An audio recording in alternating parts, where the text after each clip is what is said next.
తెలంగాణలో పెట్టుబడులు పెట్టేందుకు ముందుకు రావాలన్నారు సీఎం రేవంత్ రెడ్డి. రాష్ట్ర అభివృద్ధిలో భాగస్వాములవ్వాలని అమెరికాలోని ఐటీ సర్వీస్ కంపెనీల ప్రతినిధులకు పిలుపునిచ్చారు ఆయన.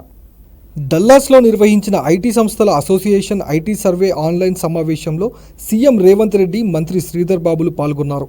హైదరాబాద్ అభివృద్ధికి చేపడుతున్న ప్రాజెక్టుల్లో ప్రవాసులు భాగస్వామ్యం కావాలని కోరారు ఆయన. ఎన్నో ఏళ్లుగా కష్టపడి చారిత్రాత్మకంగా హైదరాబాద్, సికింద్రాబాద్, సైబరాబాద్లను నిర్మించుకున్నామన్నారు సీఎం.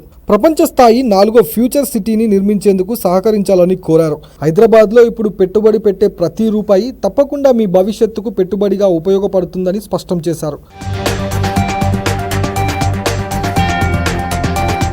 రాబోయే దశాబ్దంలో హైదరాబాద్ని పునర్నిర్మించే భారీ వ్యూహంతో తమ ప్రభుత్వం ఫ్యూచర్ సిటీ, మెట్రో విస్తరణ, మూసీ పునరుజ్జీవన ప్రాజెక్టులను చేపట్టిందన్నారు ఐటీ మంత్రి శ్రీధర్ బాబు. హైదరాబాద్ ఆర్టిఫిషియల్ ఇంటెలిజెన్స్ కు టెక్నాలజీ సెంటర్ గా అభివృద్ధి చెందుతుందన్నారు. హైదరాబాద్ తో పాటు టైర్ 2 పట్టణాల్లోనూ సేవా రంగాలను వృద్ధి చేస్తామన్నారు. తయారీ రంగాన్ని విస్తరించి అన్ని ప్రాంతాల అభివృద్ధికి సమతుల్యత పాటిస్తామని చెప్పారు. $1 ట్రిలియన్ ఆర్థిక వ్యవస్థగా తీర్చిదిద్దడమే సీఎం లక్ష్యమని స్పష్టం చేశారు.